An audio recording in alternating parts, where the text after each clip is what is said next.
Cuéntanos un poco cómo comenzó tu carrera en televisión, cuándo y cómo comenzó la carrera en televisión. Pues yo era un muchachito, tendría 18 años y estaba en Radio Nacional. Yo trabajaba porque siempre tuve así como la voz muy bien, desde muy jovencito, y empecé como locutor en Radio Nacional, pero me pasé al cuadro de actores porque a mí lo de locutor no me hace ninguna ilusión ponerme a leer papeles, y sobre todo porque era una época en la que no es como ahora, que los presentadores pueden poner de su cosecha. Entonces no, entonces era una época estricta, que tenías que leer los puntos y no te podías saltar ni un punto, ni una coma, ni nada, o sea, un rollo espantoso. Y el cuadro de actores lo dirigía Juan Guerrero Zamora, y yo pasé al cuadro de actores. Y de pronto se iba a inaugurar el invento del siglo, que era la televisión, en el Paseo de La Habana. Y necesitaban para locutor de continuidad, voy a explicar lo que es locutor de continuidad, que es el locutor que dice: han visto ustedes y van a ver ustedes. O sea, no decía más, y de vez en cuando te dejaban decir algo más. Y necesitaban pues uno que fuera muy jovencito, que tuviera un buen aspecto y tal. Y alguien dijo: pues fíjate, pues el chico este que está en el cuadro de actores, pues no me hicieron ni prueba ni nada. Me llamaron, hablé con el director, que me parece que era Colina entonces, un agradabilísimo y encantadora persona. Y ya me quedé desde el primer día. El primer día de televisión, por supuesto, no pintaba yo nada, estaba allí de por las buenas, porque claro, el primer día solamente hablaban obispos, militares importantes, gente, pero bueno, estaba. Pero ya al día siguiente, sí, ya al día siguiente nos quedamos Laura Valenzuela y yo, porque en Laura Valenzuela estuve incluso cuando se hacía prácticas, en las prácticas de televisión, o sea que es anterior.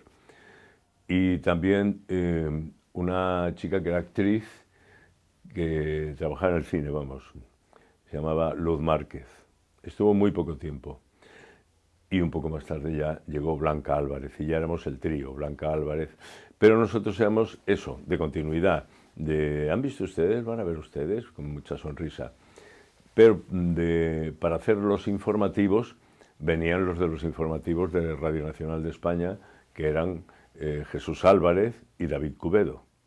Esos llegaban a su hora de informativo, se sentaban en su mesita, decían sus informativos, se marchaban y nos quedábamos nosotros tomando nuestro bocadillo, porque aquello sí que era, ahora se dice una gran familia, aquello sí que éramos una familieta muy pequeña, pero que todos nos queríamos mucho, nos entendíamos mucho, cada uno sabíamos lo que teníamos que hacer, y estaba al principio de todo, y todos sabían de la técnica, la sabían así como por encima también.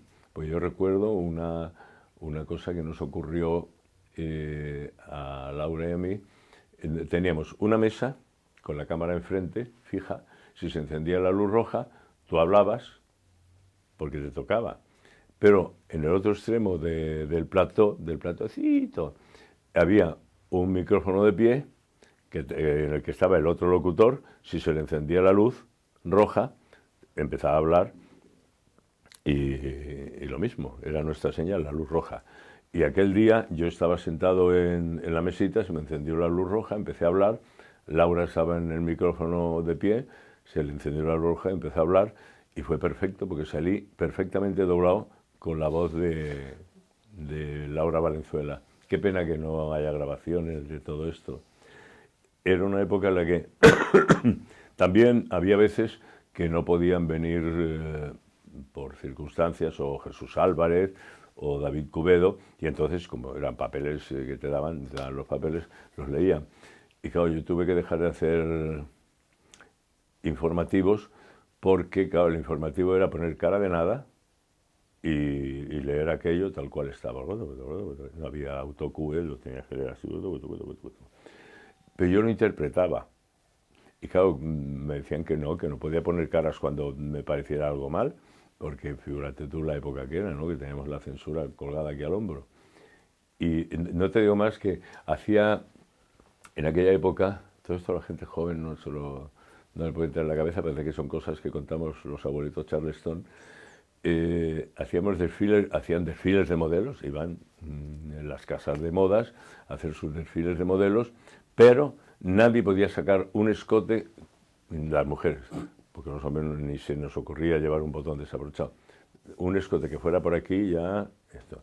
Claro, había los trajes de noche y todo esto, pues llevaban sus, no escotazos, porque no era época de escotazos, pero llevaban su escote, y había el célebre echarpe, había un echarpe que se lo tenía que poner, toda la que llevara un escote se ponía aquel echarpe, era el mismo para todo el mundo. Y era muy divertido porque estaban pasando modelos y nosotros los estábamos describiendo y decíamos, en el escote lleva un lazo azul, que no sé qué, no sé cuántos, y claro, la gente no veía nada más que un traje con una falda y una señora envuelta en una manta por aquí. Y el siguiente, este traje, que la característica es que el escote es cuadrado, de no sé qué, o palabra de honor, no sé qué, no sé cuánto. Y era el mismo charpe que acababa de sacar la otra. Claro, la gente, yo no sé qué pensaría, nosotros nos montábamos de risa, porque además Laura era además de locutora, era modelo, porque siempre ha sido fenomenal, modelo de altísima costura. Y nos reíamos muchísimo con los pases de modelo, porque la censura era terrible, terrible hasta el punto de que cuando... Yo a todo esto no había hecho todavía el servicio militar. Me llamaron para hacer el servicio militar y Jesús Álvarez, que era un tío encantador, no tenía más que un defecto, que era muy militar, pero no muy militar horrible, no, sino que sentía mucho la patria y todo esto. Y yo que me fui, como íbamos todos al servicio militar, porque la verdad es que íbamos todos echando leches y acordándonos y cagándonos en todo lo cagable, el día que me marché al servicio militar, me puso delante de la cámara y me hizo un discurso sobre la patria, sobre lo que, vamos, yo qué sé, yo estaba, que si hubiera habido grabación me hubiera gustado verla por la cara que yo debía poner, porque tú imagínate que vas como al patíbulo y alguien te está diciendo que lo mejor que hay en la vida es el patíbulo, pues igual. Y bueno, pues ya me fui y solamente volvía los jueves a hacer el programa infantil. Y ya cuando terminé la mili, regresé y pensé que yo no quería seguir siendo locutor de continuidad porque me aburría mucho, porque yo era actor ya entonces, yo había hecho ya teatro bastante. Y ya empecé a pasar a programas que había uno, se llamaba Yo tengo un libro en las manos, que era un programa de cultura sobre libros, y entonces tú hacías escenitas de libros. Había otro, fíjate, entonces, en aquella época, que había 4 coches en Madrid, bueno, pues ya estaba lo de la seguridad vial, y había un programa también que era como juicios de faltas por algo que habías hecho conduciendo. Que por cierto, en Radio Nacional yo hice la campaña de la prudencia, y la campaña de la prudencia era que ibas en un coche de Radio Nacional con un micrófono y unos altavoces encima, diciéndole a la gente por dónde tenían que cruzar, que no se saltaran los semáforos rojos, que esto estaba para esto, y regañando al que iba a cruzar por un sitio que no era. Era muy divertido. Y se hizo muy famosa la célebre campaña de la prudencia. Bueno, pues cuando volví, esos eran los programas que había.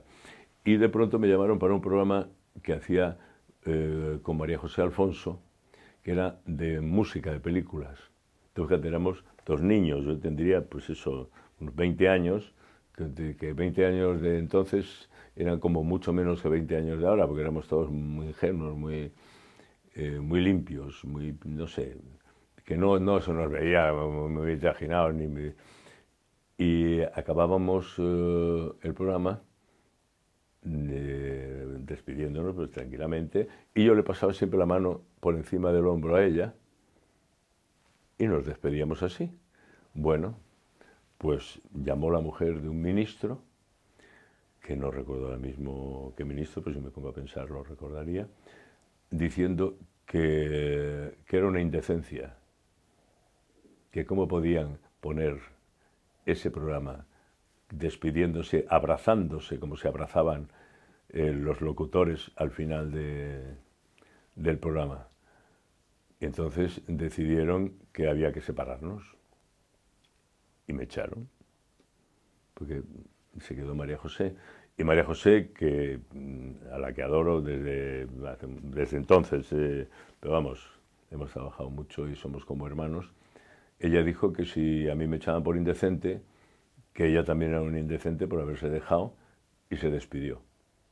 Fue bonito detalle, que eso no es muy normal, y mucho menos en aquella época que estabas dentro del invento. Luego ya empezaron los estudios 1 y o se murió la señora del ministro o ya le importó menos lo que pasaba. Y ya empecé a hacer estudios 1.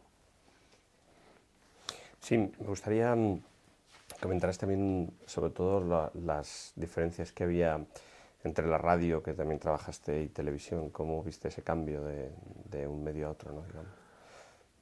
Hombre, en la radio, si es lo de locutor, era exactamente lo mismo. Porque entonces, ahora con el autocue parece que te lo sabes de memoria y tú le explicas a la gente así de lo que es, pero en aquella época te tenías que leer lo que ponía, porque es que además, ya te digo, no te podías saltar ni una coma. Y luego ya pasé al cuadro de actores de Radio Nacional y claro, ya había la diferencia grandísima, por eso yo no podía hacer informativos porque lo interpretaba todo.